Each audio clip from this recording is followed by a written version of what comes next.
It is Friday, September 26th. Let's talk PlayStation.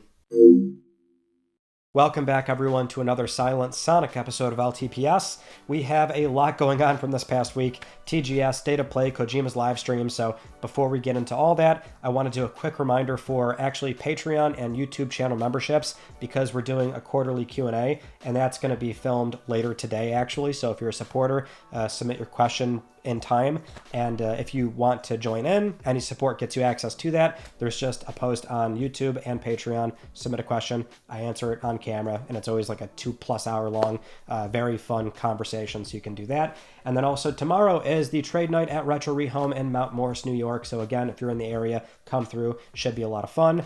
And now we can get into our PS Plus reminder. So these September games are still live, but as we saw from the State of Play, we always get a little heads up on what's coming for Essential and other parts of PS Plus. So for October, which it's going to go live actually on the 7th, so a little bit deep into October, because that's how it just lined up for the week. But we do know it's Alan Wake 2, Cocoon, and Goat Simulator 3, which is an absolutely banger lineup for October. I mean, Cocoon, I hear, is a very fun puzzle game, but Goat Simulator is just a fantastic sandbox experience. Very silly, very goofy. I'm sure most of you know what Goat Simulator is, but it's also a very fun platinum trophy to go for, because you really are just messing around with things, and you're really just going to sit there and laugh at all the ridiculous nonsense going on in that game.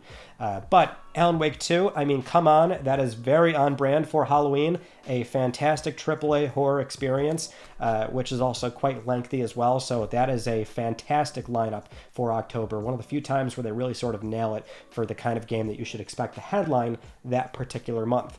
We also saw that as of today, which is The Last of Us Day, The Last of Us Part 2 Remastered is now in PS Plus Extra, so you can go ahead and play the game through there. And then for PS Plus Premium, they shouted out 3 games that are coming at some point, probably within the next few months on a rolling basis. So you've got Tekken 3 and Soul Calibur 3, and also Tomb Raider Anniversary that is coming as well. I was definitely very excited for Tekken 3. That is one of the few fighting games where not only do I really love that franchise, but Tekken 3 is very nostalgic to me, and it is going to be very surreal seeing it emulated and playable on a PlayStation 5. That is so cool. So there's your PlayStation Plus lineup. But anyway, moving on to our first news story, we have a new PS5 Pro model on the way, which I did try to add this in post from last week's episode in case you missed it, but it is a new Pro console coming to the European market, CFI 7121, which should launch on September 30th. And the only thing we know about this console is that there is no reduction in storage size, as we saw from 2216, the new digital edition console, which is reduced down from 1 terabyte to 825. So this one is still 2 terabytes, but we're likely going to see some internal changes, probably some use of cheaper components. So maybe the console will be that. Maybe it's refined in a way where it's using less energy. It's very typical to see these console soft model revisions over time. So at least for the European market, PS5 Pro is getting that model relatively soon. Now, another news story that we were a little bit too late to cover from last week, it happened on Friday, but it was that Bloodborne is, there's still nothing going on. That's the news, is that there is no news. So recently speaking on an episode of Game S Mornings Decides, Giant Bomb's Jeff Grubb said he checked in with a source to see if anything is going on with the Bloodborne IP, and he basically said, nothing's happening right now. So no re-release, no remaster, remake, sequel, there is no movement on the IP, which should not be entirely surprising, but I guess it's nice to know that there is no movement going on based on sources. Could something still be happening? Sure. I will say typically if it's with a Japanese studio, if they are planning on doing anything, it's not nearly as easy for that information to get out. But it's always contingent on exactly what studio is doing it, if it's from software. I mean, it's a tried and true conversation we always have when Bloodborne does come up. At this point in time, I'm very inclined to say that it really is some sort of contractual agreement that Sony has with From Software, which is that they have a right to refuse work on that game, and they can allow or disallow other studios to even work on that game. I feel like at this point in time, it's got to be something contractual. And so From is very busy. They don't have time to work on the game. That's all speculation, but I mean, it's the only thing that makes reasonable sense in the here and now. But what we can say is that, yes, there is still nothing going on with Bloodborne, disappointingly.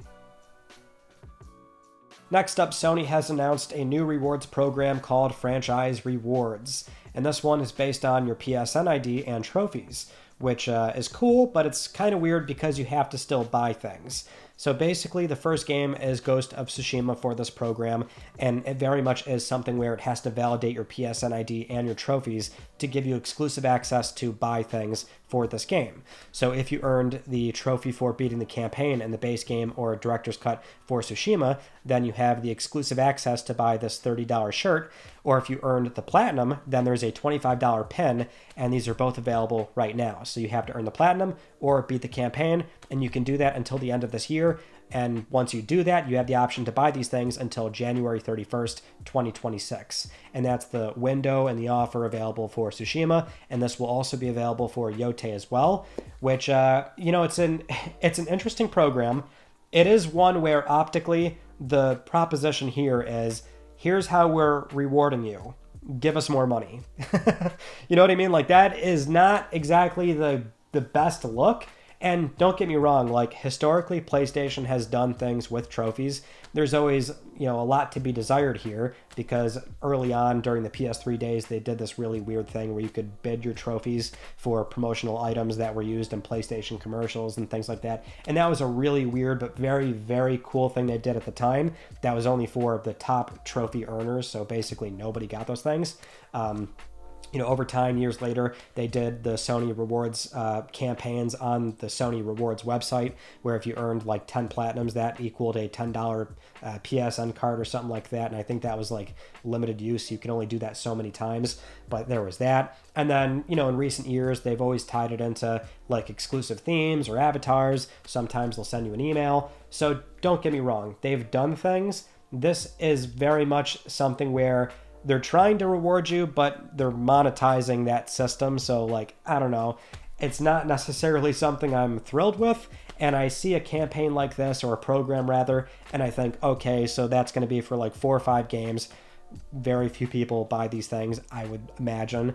And then the program's killed off. So I see what they're going for, but to have to pay for things, optically doesn't really look good. I think it would have been so much better to maybe not make such a cool looking pin, maybe dumb down the quality a little bit, and you're willing to send that out, but they're not going to do that on their dime completely for free, obviously. So it's neat, but I'm not in love with the execution. Moving on to Ghost of Yotei, the reviews are out and the game has been received very, very well. So over on Metacritic, it's sitting at an 87 across over 100 different reviews at the time of filming. And it does seem like the consensus is that the game is a very solid follow-up from Tsushima. The story is being described as engaging, well-written, arguably better than the one told in Tsushima. The combat seems refined, and replacing the stance system with the arrangement of, just different weapons doesn't seem to be as big of a drawback as some people were thinking. And then technically speaking, the game can be incredibly gorgeous, have those moments where there's the sweeping vistas and the colorful foliage.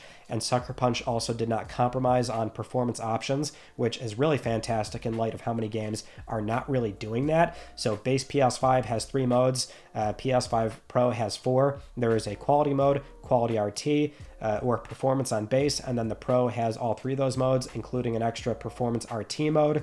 It just seems like it's a complete package and a really strong Gold Master that is available day one for this game, and that is fantastic to see. You'll love it, and this is what I love about PlayStation Studios. Generally speaking, a lot of these games come out technically polished, sound, and it seems like there is a very engaging, fun experience there with Atsu's story. And so I'm genuinely excited to eventually play this game. I will not be able to do so immediately, but it is something where by the time I can sit down with it, I will definitely lose myself in this experience, probably in a very similar fashion to what happened with Tsushima. Although I've said before, even months prior, I'm curious, how the wider gaming community will feel about this game once it's finally out there and in people's hands, because it just beat for beat sort of has that general consensus of it's very evolutionary, not revolutionary.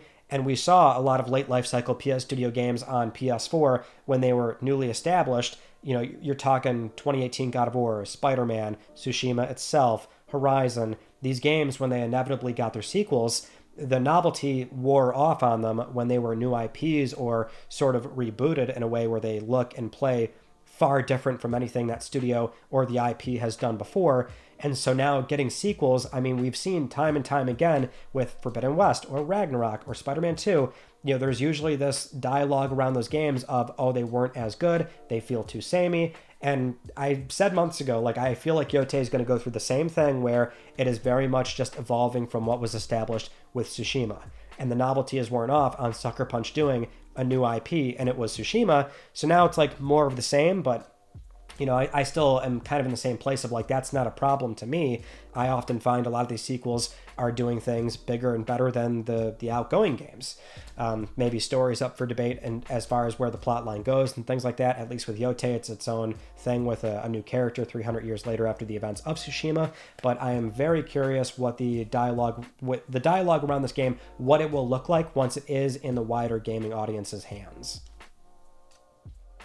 Now, something else we can mention for Ghost of Yotei is that the budget for this game is apparently in the neighborhood of Tsushima, which in this economic environment of how expensive it is to make games nowadays, it's actually probably really great news for PlayStation's bottom line, or at least seeing AAA development not balloon so much for certain studios. So in this case, we heard this from Stephen Totilo on their newsletter GameFile, where they were speaking with the Sucker Punch co-founder Brian Fleming, and they said straight up Yotei had a similar budget to Tsushima, which we know was around $60 million something dollars. And that's not to say it's exactly 60 million. It could be 70 million, maybe 75 million, but it would be in a similar ballpark, which is quite modest compared to the 9 figures we hear for other games. So it seems like this game will probably be very profitable, even if it may not hit the same sales numbers that Tsushima did, which a lot of these games are kind of falling into that same spectrum as well. And sequels typically don't always sell better than the predecessor, the outgoing game. So there is that expectation. Yotei will be selling at a higher average price day one, so that's also good for them as well. But I thought that was quite noteworthy that in this environment of ballooning budgets for big AAA games, it's kind of cool that Sucker Punch right off rip was always talking about how, as far as map size, length of the story, they're not really trying to balloon this game outside of what you saw in Tsushima. And that seems to really be paying off. Now, game budgets are also primarily labor. So you just have to figure how long the game was in development and how many people work at Sucker Punch, which they're not a small studio. They're not huge. They're not incredibly massive. But, they seem to be very disciplined in the budget and scope for this game, which I think is the right path forward if we want to see certain games not take 7+ years to make, but maybe something in the 5 to 6 year neighborhood. And it's not, they're not super risky. All right, let's move on to the Beyond the Strand 10th anniversary live stream for Kojima Productions, where we were hearing this was going to have some announcements for future projects, and that is indeed exactly what we got. More than I thought we would. So first was OD, the game that they signed with Microsoft, which is also in collaboration with Jordan Peele, and we saw a trailer for this game, a proper trailer that really shows more about what they're trying to do and accomplish with this, and it was crazy. It's hyper-realistic looking, made in Unreal Engine 5, so they're not using Decima, and this is a game with Xbox, so even though they've had Decima on Xbox, just to note here, this game is made in UE5. It's a first-person view of the protagonist, Sophia Lillis, which we know she's going to be in the game. She's walking into this apartment, lighting some candles, and then a baby is heard crying in the other room. Somebody knocks on the door, comes in, grabs Sophia. It is crazy looking with the horror vibes. It very much has a sort of PT essence to it, so very 2014 with what Kojima was probably trying to accomplish, and I would have to imagine ideas and themes that he had 10 years ago now at this point are very much being shot into this project here. We know that the cast includes not only Sophia Lillis, but also Udo Kier and Hunter Schafer as well. There is no release window, but there is speculation that this thing is basically what Kojima wanted to do with PT, and it will probably come to PS5 at some point. The tagline for this is for all players and screamers. We still don't know how cloud is going to be used on this either, because that was the one angle about this project we always knew, is that they took it to Stadia. They didn't really want it. They didn't sign it on. Obviously Microsoft was doing a lot of cloud stuff at the time, so that's probably how that agreement was signed, but they haven't really said anything about what that is going to do and how it's going to influence the game. and how it might possibly be another Strand type experience. We're also hearing that it is going to be episodic as well. So there's this inclination that this would be, the one that Kojima is doing. That's why it's called OD Knock. And then Jordan might have a different one, OD something else. I would think that this is very similar to PT, just in the sense that, like, as an example, PT is the looping hallway. So perhaps one version of that would be a different version for whatever other creator is trying to do. So it would still be, again, as an example, a looping hallway, but there's a different variation, a different take, a different plot line that plays out based on whoever is doing that episode of OD, if that was what the gameplay element was. But of course, we don't know what that is just yet. I will say this trailer, I'm in. I love how weird, bizarre, and very Kojima it is, obviously, but it's the horror element, because I find that PT was just, it's so tragic that Silent Hills never really panned out. I always wanted to see what ideas he really wanted to explore, just based off what was that playable teaser. That thing, to this day, I think still holds up as a very haunting and surreal experience, especially with how it came out. And so if those elements are back again with whatever OD is, I mean, I am all in. And considering Microsoft is pretty much putting their games everywhere nowadays, you can probably expect it will launch on PS5, if not day and date, at some point down the road. Now, the real surprise, and I thought for sure we were not getting hardly anything about this game, but we did see a little bit of Physint. And it is pronounced Physint, so now we know how to say that game. But the collaboration that Sony signed on with this game, which will probably come out in the 2030s, and Kojima 2 months ago said, like, oh yeah, I'm the only person working on this game. Well, we still saw something, which is a poster for the game, which does show off a sort of silhouette of the protagonist, which their face is obfuscated, so we don't know who that is. But Kojima did explain that for the casting, he couldn't do that when he wanted to do it because of the SAG-AFTRA strike. So now with that being all cleared up, he was able to start doing that. And also, he did confirm 3 people that will be in the game, not the protag, but we do know that Charlie Fraser, Don Lee, and Minami Hamabe will star in the game in some way, shape, or form. They even showed off early renders of Minami Hanabe's 3D model in the game as well, or in engine, which looks good. I mean, looks very realistic. And the thing is, this is a game that is going to be shipping in the 2030s on PlayStation 6. Probably still going to be a cross-gen game. I mean, in all likelihood, we'll have a lot of cross-gen games going into PlayStation 6. But, for what is a game in the 2030s, and Kojima even explicitly stated that because OD is next and this is after that, the technology will advance even further. So they're showing off an early render that is still going to be refined and improved even further on.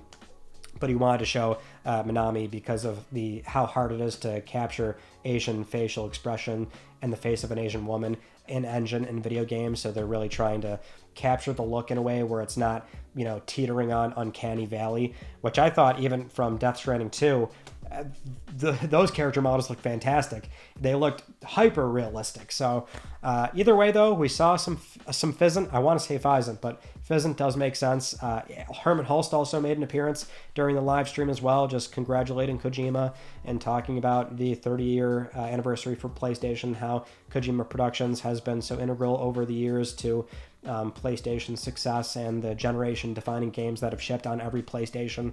So that was definitely cool to see, and what is a very celebratory moment for the 10th anniversary for Kojima. But we did end up hearing just a little bit about Physint, and there's speculation on, I guess, Robert Pattinson being the protag in the game, which that might just simply be based on how there's been conversations between him and Kojima and them hanging out. So, and we know where that leads, because this guy's just like terminally online. He just loves listening to things, watching movies, talking about the content that he's digesting, and that typically does lean into, oh, I want that talent in my game. So who knows? Maybe that is going to be the protag, but for now, it is unknown. Now, we can also briefly mention some updates for the Death Stranding adaptations, which there are 2 going on, one of them being an anime, the other one live action. For the anime, we know that it's being done by ABC Animation and produced by Kojima himself. It's written by Aaron Guzikowski. We saw a trailer. It's called Death Stranding Mosquito. It's a working title, so I guess they're not going to call it that, but they did call it Mosquito, so there's that. But you can actually see the animation style. Looks very cool, very unique. It's like semi-comic book style, but that is going to be set in the Death Stranding universe. And then for the live-action movie from A24, we had some words here from the director, Michael Sarnowski. They said, and I quote here, "I think with this project, we really want to capture the soul of the game, capture the themes of the game, but tell a story you haven't seen in that world and explore characters you haven't seen before. We want to find all of that scope and all of those incredible real locations, but also find all of those nuanced characters and just do justice to this on a macro and micro scale." Sounds good. They're saying all the right words. I think this game, or rather this movie, an A24 adaptation, can really lean into what Death Stranding needs as a universe, which is complex, I guess, but also like, it leans into a direction that's very obtuse, avant-garde, whatever you want to call it. So as long as they're really paying attention to that, I'm okay with. So it's cool to have both of them, since like a lot of times with video game adaptations, sometimes there's two camps of thought here where it's like the live action is better. Oh no, I think a anime would be better. Well, there's both options for you. Let's move on to the very expected state of play, which was announced on Tuesday, then aired on Wednesday, and it was about 35 minutes long. And so as per usual, if you did not see the live stream, here is a very quick recap of every single announcement very fast. First up, it was Saros gameplay, an extended look with the release date set for March 20th, 2026. Then a trailer for Zero Parades for Dead Spies, confirming a 2026 window. Next was Microsoft Flight Simulator, confirmed for PlayStation 5, coming December 8th, and also PSVR 2 is in development as well, or a PSVR 2 mode. Then we had a trailer for Battlefield 6. Then Deus Ex Remastered was announced, coming February 5th, 2026. Next was Halloween the Game, a new trailer coming September 8th, 2026 as well. So it's actually a year out, even though we're hearing about a Halloween game. And then Last Epoch was announced for PlayStation 5, and the first major expansion, Orbis, is coming to PS5 day one. The Seven Deadly Sins Origin, the release date is set for January 28th, 2026. Then a Sonic Racing Crossworlds trailer confirming the Mega Man DLC pack for next year. Then Neo 3 got a release date February 6th, 2026. And then Dynasty Warriors 3 Complete Edition Remastered was announced, coming March 19th, 2026. Code Vein 2, a new trailer, release date set for January 30th, 2026. And then Final Fantasy Tactics, the Ivalice Chronicles, got a new trailer as well. Let It Die Inferno is next. The release date is set for December 3rd this year, coming very soon. And then a new game, Chronoscript The Endless N, was announced, coming next year. After that was Crimson Desert. The release date is now set for March 19th, 2026. And then Pulse Elevate wireless speakers are coming next year, both in white and midnight black. PS Plus announcements, that's what we went over earlier in the show. So October 7th, Alan Wake 2, Goat Simulator 3, and Cocoon. The Last of Us Part 2 Remastered, going into PS Plus Extra for The Last of Us Day, live right now. Tekken 3, Soul Calibur 3, and Tomb Raider Anniversary Edition, going to PS Plus Premium. Gran Turismo, the entire franchise has crossed over 100 million units sold, and Gran Turismo 7 Spec 3 update is coming December 2025. The God of War 20th Anniversary DualSense was announced, and then Marvel's Wolverine gameplay and story, a new story trailer coming fall 2026, and more news is going to be announced spring 2026 as well. And there's a closer look at Marvel's Wolverine for the end of the live stream, diving into the actor and the gore and the what Insomniac is trying to accomplish with the game. So that was everything announced from the State of Play, and pertinently, we'll cover some of the PlayStation ones in particular with more details. So, for example, the God of War 20th Anniversary DualSense, just FYI, pre-orders are going live for that on October 3rd, and it's releasing October 23rd. That will cost $84.99 USD. We don't have any other details for the Pulse Elevate, so everything they said in the trailer is what we know about that device right now. They are wireless, which is pretty neat, so that's the sales pitch, is that you can kind of pick them up and move them around. It uses the PlayStation Link wireless frequency, and it does also use planar magnetic drivers. has a mic. It should be, I imagine, probably a little bit more premium, but it's interesting seeing Sony go for another Pulse accessory that's sort of an offshoot that leans more into the obvious use case of like a desktop computer, because Sony's aware that like that is a use case a lot of people have for their PlayStation 5s, is playing it on a desktop setup. So that is pretty interesting to see them get into that audio side of things, but that's what's going on with the DualSense and the Pulse Elevate. Now, with Marvel's Wolverine, we saw a decent amount in that trailer, and more so in the sort of secondary portion of the live stream that showed off the explanation for the choice of actor and Insomniac's sort of methodology going into making this game, and how it's very much a no-compromise Wolverine game, because it was unapologetically gory and bloody. So that was a major concern for a lot of people, is that they would compromise on that because of the ownership of the IP, but it did appear to be very gory, very bloody. So the key details that we do know: Wolverine is played by the actor Liam McIntyre, the Australian actor known for playing Spartacus in the Stars TV series, but he also did a lot of video game work as well. He actually voiced JD Phoenix in Gears of War, so there's one little factoid there. But the story, they're not saying a whole lot just yet, but he is looking to, Logan in this case, Wolverine, is looking to uncover secrets from a dark past that's eluding him. We also saw Mystique and Omega Rudd, also a Sentinel, and the Reavers are making an appearance. Of course, those are going to be some enemies. Wolverine will be visiting Madripoor, Canada, Tokyo. There's been a lot of speculation already on so many things based on the trailer that was shown off. I'm no Marvel expert. As far as the gameplay department, I would assume this is going to be a sort of semi-open world, because this is something where you've got different locations far away from each other, so I would think the game is very sort of segmented in that it will be, you'll have these bigger segments. I'm not even so much saying it's like, oh, it's a linear Uncharted 4 kind of situation, which is it's a linear path and then it opens up. I think it would be something where these areas sort of stay open to you, kind of like a God of War 2018 or Ragnarok, and you can, for the most part, usually visit them whenever you want to. And as you're visiting these certain locales, you will have access to your bike when it's applicable in a big enough setting. You know, the Tokyo streets, they were showing off more confined corners, so that might be more of a linear scenario that you might not revisit that location. I don't know, but I would think that like the read here is it's a lot of sort of smaller segmented but still open world sort of feeling experiences. And it is still like a great trailer. It just really good to know that, like, hey, right off the bat, we are showing you Logan just slice open some asshole. It was gory, aggressive.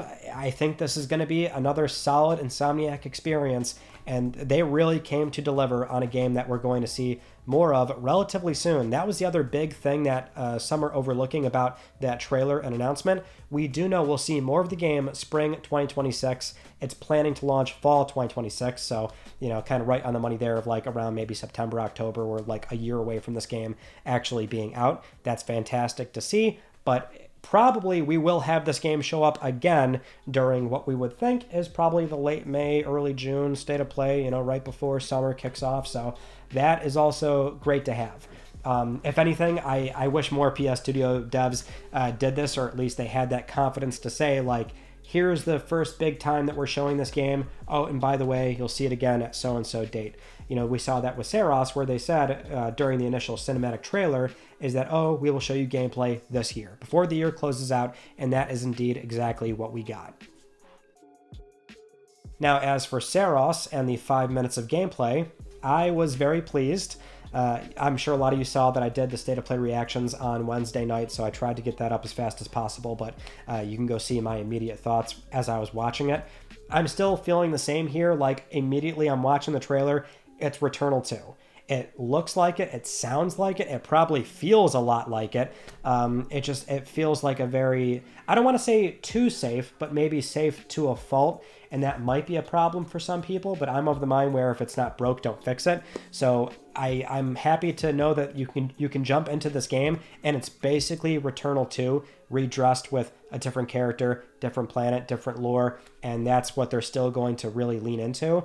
But as for some new details about this game, we did learn that Nixxes is working with Housemarque. They're actually helping with the art and game design teams, and PlayStation Studios Creative Arts is helping with the sound and music, which in that department, we know that the composer Sam Slater did the musical score for the gameplay showcase, which they worked on Chernobyl and the 2019 Joker. I really hope they're going to be scoring most of this game because it is just fantastic. It really sets the mood. The gameplay itself was captured on base PS5 at 60 FPS, and that is really important because this game is on Unreal Engine 5. Returnal was on Unreal 4, which that game is technically sound. It's not the prettiest, most gorgeous game out there, but like the game is for the most part very solid, and there has been a lot of concerns in the games business nowadays of Unreal Engine 5, its optimization, its performance on these consoles. And I've seen a lot of studios talk about this, a lot of on-the-ground developers just saying that in many cases it just simply falls on the team and how much headroom they have to optimize for the game. At the end of the day, it's always deadlines that will introduce all these problems that day one is not addressed, and then you see subsequent patches and things like that. But I think it's a pretty strong statement to show off base PS5 gameplay running at 60 FPS. So hopefully that does imply that Housemarque knows what they're doing, and they're going to make sure that this game is technically sound when it comes out. But we can see the protagonist in the game, Arjun Devraj, played by Rahul Kohli. He's on the planet Karakosa, exploring it as a total eclipse is coming in. So like Returnal, there is a lost civilization on this planet, and you can see Arjun speaking with another character that plays a role in the story, and there's like these holograms. It seems like they're really much doubling down on weaving that narrative into the story, maybe more so than what we saw definitely more so than what we saw in Returnal, because that was a very isolated experience. It was simply Celine and audio logs. So seeing a back and forth with other characters will be an interesting element that Housemarque has not gotten to explore just yet. Now, in the gameplay department, you start every run by selecting a loadout, and that includes both human and alien weaponry, so you can pick a weapon right away, which is different from Returnal. And we also saw in the gameplay, there's the Soltari shield that lets you take in enemy fire. You absorb it with L2, and then you can discharge that back at enemies with R2. And we also saw the permanent upgrade, which is called Second Chance. You basically come back up after you die, and that is a permanent unlock, one of many. And that is probably the number one thing they're trying to address with Returnal, in that Returnal has permanent upgrades, but they're, I think, more obtuse and not nearly as obvious because there's the 6 sort of permanent items, but you have to get to those, and there's only 6 levels or 6 biomes in the game. You know, for a lot of people, it doesn't feel like you're keeping anything into your next run. It's the weapon unlocks and the proficiencies that help you, get further in the game. But that's not nearly as obvious as something like a Hades, where you're properly augmenting your health and certain abilities. So I think that's what they're trying to accomplish in this game. And that is, I think, the right play. It's Returnal 2, but just so you know, we're acknowledging these things that was maybe a big hurdle for people that always heard about Returnal and it wasn't as accessible to them. So I love it. I'm so happy, and this right away, immediately, unsurprisingly, shot up to my number one most hyped game, which is not even that far away. We have a release date, March 20th next year. Oh my god, I am happy. We are preparing ourselves for another Platinum video probably on that game as well. Now, one game that was not at the State of Play was Marathon, which that game was supposed to launch this year. Of course, that didn't happen. It was delayed. So we have a story here from Paul Tossi writing for Forbes, where, and this was written before the State of Play, so they mentioned that the game would not show up at this presentation, but they also mentioned that according to sources with knowledge of the situation, Marathon is not going to be discussed anytime soon from Bungie. The earliest we may see the game is something in November, but that's a big maybe. So it seems like right now they're not really committing to anything. which is the right play. I know for that closed alpha, they're letting a few more players in. We're, kind of watching it from the sidelines there, but they are trying to address a number of problems, adding the proximity chat, still not doing proper solos just yet, but that's the status of Marathon. They're still really refining that game, which is how you should be doing it based on player feedback. But, if you recall from the CFO Lintao during the last investor Q&A, they were not shy of admitting that if they need to delay that game, if they're not going to commit to it launching in this fiscal year. So there's a very real possibility that it still will, not see the light of day anytime soon. Now, we would be remiss to not mention any major changes going on in the games business, even when it's somebody else. And so one thing we've been following is those console prices.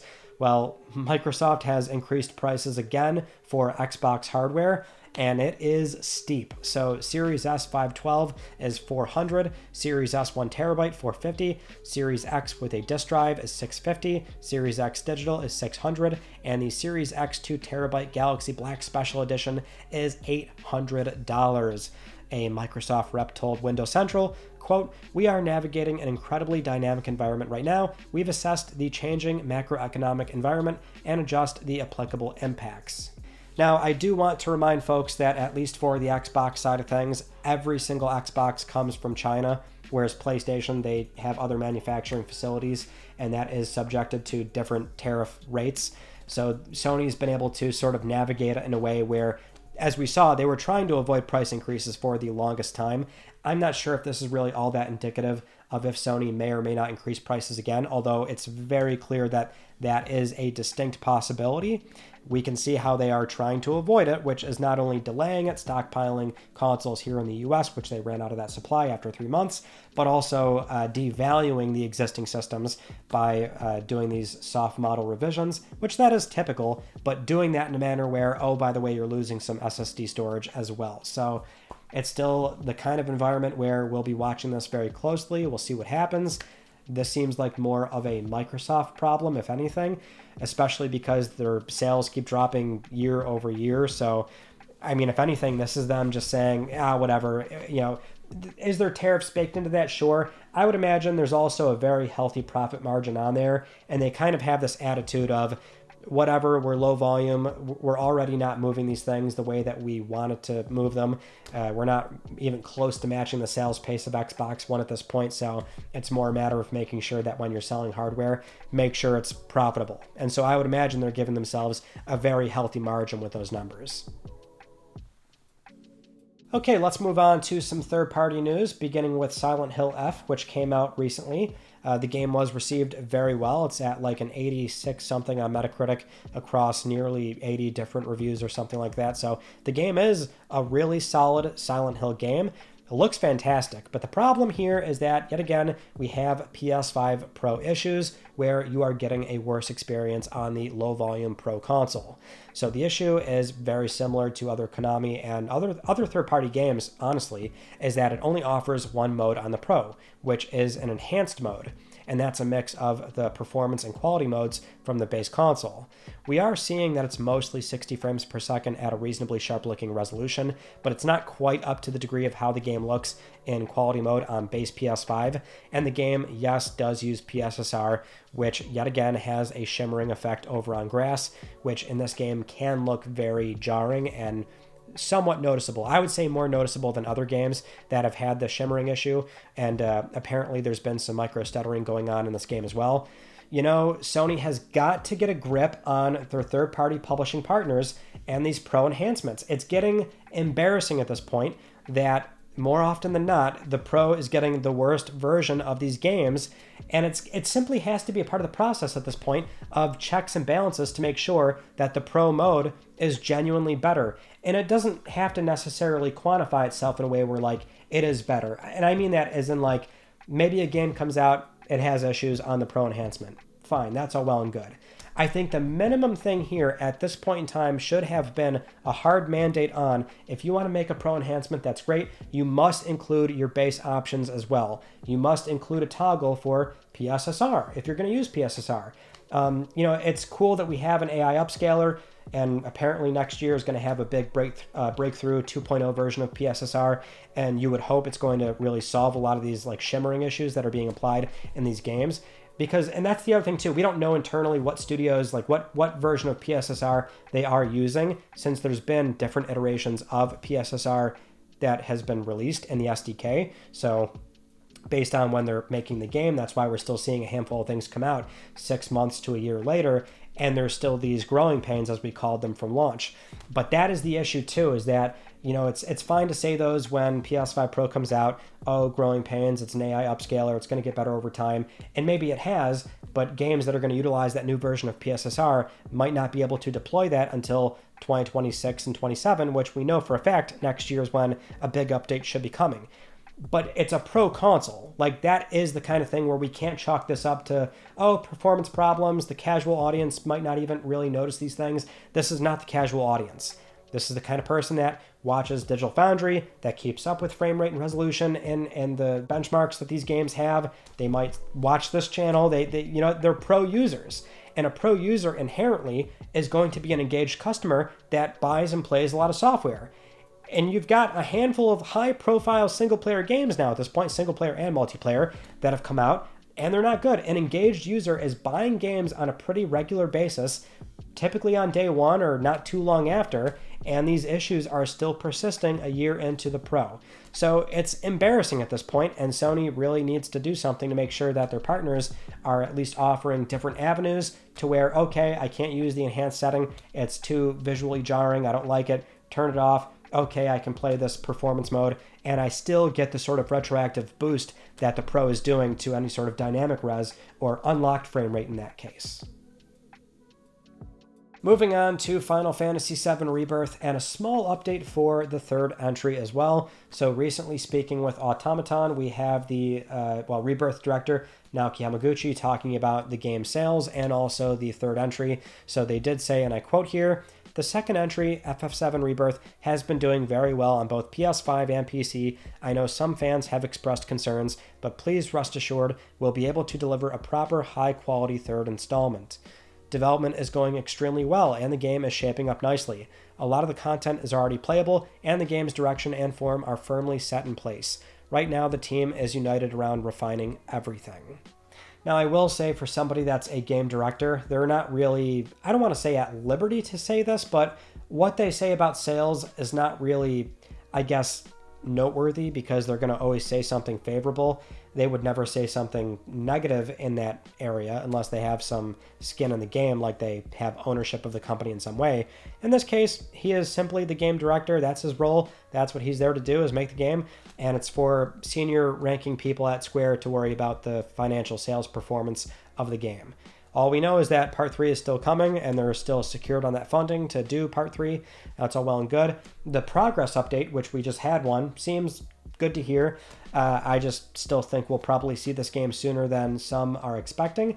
I don't know if that would be like within 6 months or something, but maybe sometime next year, maybe late next year, we will have a proper reveal of Part 3. Next up, Tokyo Game Show 2025 is going on right now, and there is a lot being announced. We are not going to cover everything, but a few standout items here would be Forza Horizon 6 has been properly announced. Just a little teaser, but as we were all expecting, it is going to take place in Japan, which is fantastic to see. That will be an amazing locale for that game. And we do know, actually, from the press release that the game is not going to be day and date on PlayStation 5. So it does say it will launch first on Series S, X, and PC, then PS5 post-launch. So that's actually a bit surprising. Maybe it's just something where Playground Games is still not quite up to handling an extra game in their development pipeline, which would be for a different console, obviously PlayStation 5, but at least we do know immediately, yes, the game will ship on PS5. Something else we learned out of TGS is Metal Gear Solid Delta Snake Eater's Fox Hunt mode, which did not come out day one for the game. Well, now we know it's coming out October 30th, which, as a reminder, this is not Metal Gear Online. It's basically a 12-player hide-and-seek mode, kind of like a prop hunt in a way, but we now know it's coming out October 30th. And then we also have some news coming out of Capcom, which is a new Pragmata trailer. This one shows off more gameplay of Hugh and Diane just taking out some enemies, but it really centers around the shelter, which is this hub area, and that's where you can craft new equipment and level up your gear. But it shows off the very different gameplay combat approach of, Diane hacking robots as you're like mid-combat shooting these guys, right? So you can actually see different enhancements where you can hack multiple enemies at once with Diane, or there's like an area of effect weapon being used as well. It's still very like atypical in the third-person shooting department. I really like the vibe. I'm so curious how it feels when you're in the moment-to-moment combat, which at times, early on it looked very sort of intimate with the one-on-one sequences, but that obviously could just be something where it's like early game. They're starting to show off more complex combat scenarios of multiple big robots going on and the sort of grid puzzle that you have to deal with, that getting bigger and a little bit more complex. So it's definitely a very different take on combat for sure. And so Pragmata is looking not only more and more real, but perhaps more and more engaging compared to what else is out there.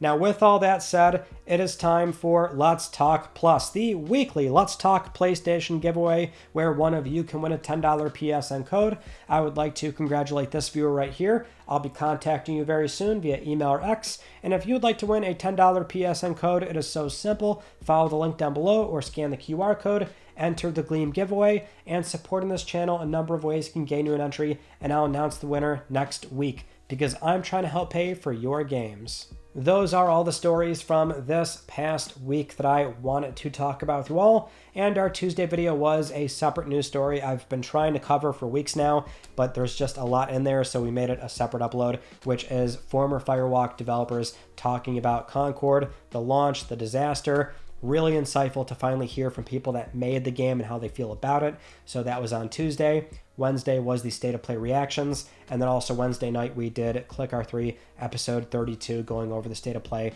and other prior news items as well, which for those looking for Click R3 now, when you go to the Spawncast Network channel, it's under live since we're doing them live now. So that's where they're being archived, but that was episode 32. You can go check that out. And then coming up, another upload on Tuesday as per usual, but that is pretty much it. That concludes this week's episode of Let's Talk PlayStation. I'm Ryan Benecki. Thank you all so much for talking with me, and I will see you all next Friday.